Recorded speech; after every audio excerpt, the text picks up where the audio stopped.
15 ఏళ్ల పాటు కూటమి ప్రభుత్వం అధికారంలో ఉంటుందా?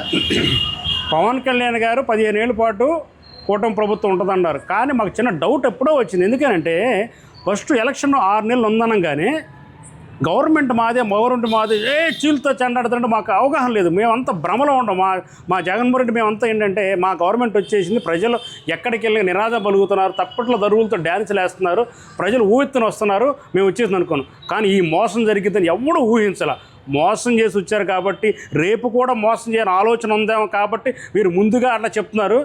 ఆ మోసం కనుక జరగాల్సి వస్తే కనుక రేపు నాకు తెలిసి ఓటర్ అనేడు ఓటు హక్కు వినియోగించుకోవడానికి రాడు. రేపు బహిష్కరణ జరుగుతుంది. మా పార్టీ కూడా స్టాండ్ ఆలోచిస్తుంది. ఎందుకనంటే ఇలా జరిగిపోతే ప్రజాస్వామ్యంలో మన ప్రజలకి మనం చేసేదే ఉంది, ప్రత్యక్షంగా ఈ విధంగా అయితే చేయలేము. ఇటువంటి ఉండటం వల్ల ఏమవుతుంది, ప్రజలు నష్టపోతున్నారు. నాయకులది ఏముందండి, పోతున్నారు, దాచుకుంటున్నారు, ప్రజలు నష్టపోతున్నారు. ప్రజలకు ఏదైనా ఉంటే చేయండి తప్ప ఈవీఎం ట్యాంపరింగ్లు చేసి ఏదో సంపద సృష్టించకుండా దాచుకోవడానికి వచ్చారు. కాబట్టి ఇవన్నీ ఏంటంటే రాజకీయ కుయుక్తులే.